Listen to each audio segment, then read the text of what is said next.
मिथिला विश्वविद्यालय के राजनीतिक विज्ञान विभाग में पूरे हर्षोल्लास के साथ मनाया गया संविधान दिवस। शनिवार को विश्वविद्यालय के राजनीतिक विज्ञान विभाग के कौटिल्य कक्ष में संविधान दिवस का कार्यक्रम पूरे हर्षोल्लास के साथ मनाया गया। मिथिला विश्वविद्यालय के कुलपति प्रोफेसर सुरेंद्र प्रताप सिंह, कुलसचिव प्रोफेसर मुश्ताक अहमद, वित्त परामर्शी कैलाश राम, राष्ट्रीय सेवा योजना के समन्वयक डॉक्टर विनोद बैठा व सामाजिक विज्ञान संकाय अध्यक्ष राजनीतिक विज्ञान के विभागाध्यक्ष प्रोफेसर जितेंद्र नारायण के द्वारा संयुक्त रूप से दीप प्रज्वलन कर कार्यक्रम का शुभारंभ किया गया। तदुपरांत कक्ष में सभी अतिथियों एवं प्रतिभागियों द्वारा सम्मिलित रूप से संविधान प्रस्तावना का वाचन किया गया।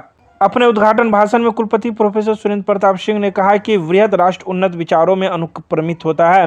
भारतीय संविधान उदार विचारों का अंग संग्रह है। यह संविधान वसुधैव कुटुंबकम की भावना से ओतप्रोत है। संविधान व्यक्ति, समाज, समुदाय, देश और राज्य सबों के हितों की रक्षा करता है। वहीं मौके पर मौजूद कई वक्ताओं ने भी अपने अपने विचार रखे।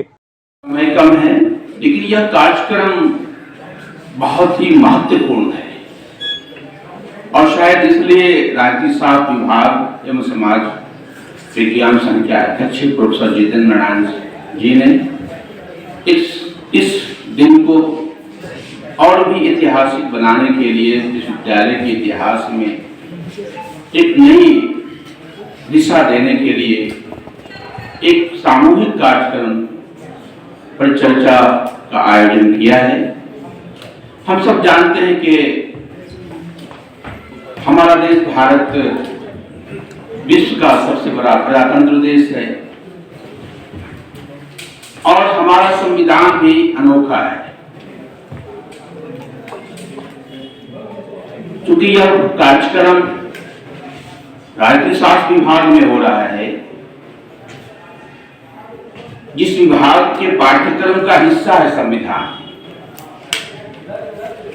यूं तो हर नागरिक के लिए संविधान का समझना, संविधान को जानना आवश्यक है, लेकिन दुर्भाग्य है कि आजादी के 75 साल बाद भी भारत का प्रत्येक नागरिक संविधान को पढ़ने के लायक नहीं हो सका है। इस सच्चाई को कबूल करते हुए भी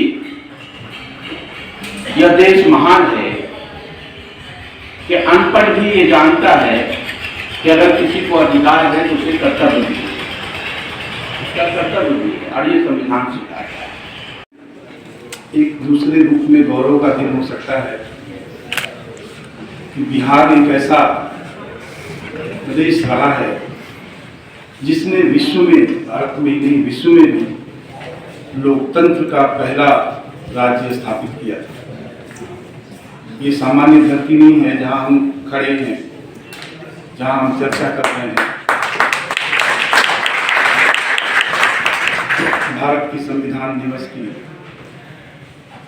और इस दिवस पर मैं अपने सभी साथियों को, उपस्थित समुदाय को और सभी लोगों को इस संविधान दिवस की हार्दिक शुभकामना देता हूँ, बधाई देता हूँ।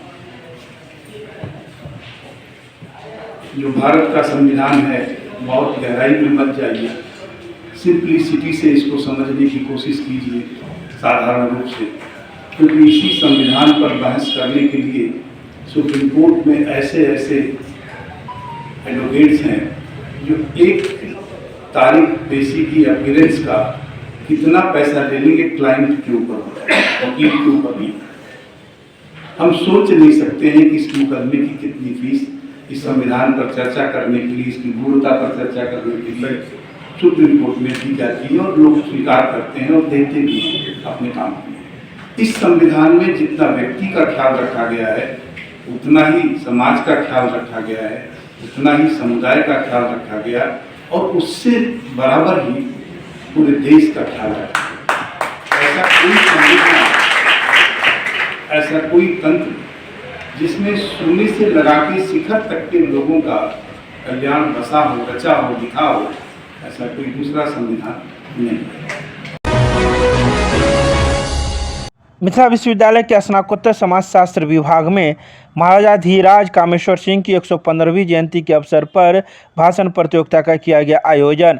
28 नवंबर को महाराजा धीराज कामेश्वर सिंह का 115वां जयंती समारोह मनाया जाना है। जिसको लेकर शनिवार को मिथिला विश्वविद्यालय के स्नातकोत्तर के समाजशास्त्र विभाग में एक भाषण प्रतियोगिता का आयोजन किया गया, जिसका विषय महाराजाधिराज कामेश्वर सिंह का मिथिला में योगदान एवं महाराजाधिराज कामेश्वर सिंह के जीवन परिचय पर था, जिसमें विभाग से जुड़े हुए कई छात्र छात्राओं ने इस भाषण प्रतियोगिता में भाग लिया और अपनी अपनी बातें कही। वहीं इस भाषण प्रतियोगिता का नेतृत्व विभाग अध्यक्ष डॉक्टर शाहिद हसन कर रहे थे। इस मौके पर विभाग के कई शिक्षक शिक्षिकाएं एवं अन्य कर्मीगण भी मौजूद थे। योगदान दिए। खेल की बात करें तो खेल जगत में उन्होंने अपना योगदान दिए।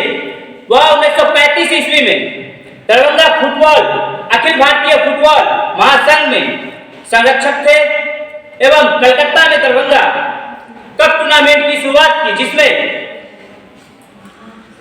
मद्रास, दिल्ली, लाहौर, इंग्लैंड, अफगानिस्तान के साथ साथ कई टीमें शामिल थी और उन्होंने 4 आउटडोर एवं इंडोर के साथ साथ 4 स्टेडियम का निर्माण करवाया, जो रखरखाव की कमी के कारण लहरियासराय पोलो स्टेडियम को छोड़ के कोई स्टेडियम अभी हमारे समक्ष नहीं है।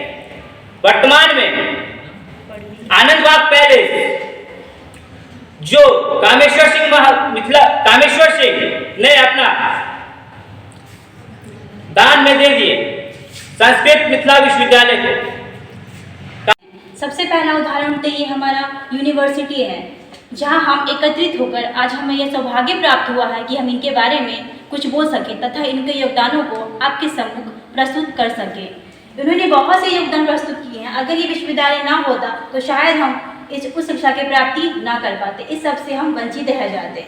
और दूसरा, उन्होंने यहाँ पे कहा जाता है कि हमारे समाज में अगर किसी की मृत्यु हो जाती है तो कुछ दिनों तक वहाँ पे कोई धार्मिक कार्य नहीं होता है, लेकिन महाराजाधिराज कामेश्वर सिंह जी जिन्होंने अपने पिता की चिता के ऊपर उन्होंने एक श्यामा मंदिर का निर्माण कराया है, जहाँ आज भी श्रद्धालु लोग नम आंखों से इनके दर्शन के लिए आते हैं। और यहाँ पर और कहा जाता है कि कन्यादान महादान होता है, कन्यादान भी यहाँ पे किया जाता है। ये एक बहुत ही शुभ कार्यक्रम होता है। यहाँ पर दूर दूर से लोग इनकी दर्शनों के लिए आते हैं, जो अपने आप में विख्यात है। यहाँ का नरगोड़ा पैलेस ये भी अपने आप में एक अनूठा है, जो अभी भी हमें लंदन के कनिंघम उस पैलेस की एक झलक दिखलाता है।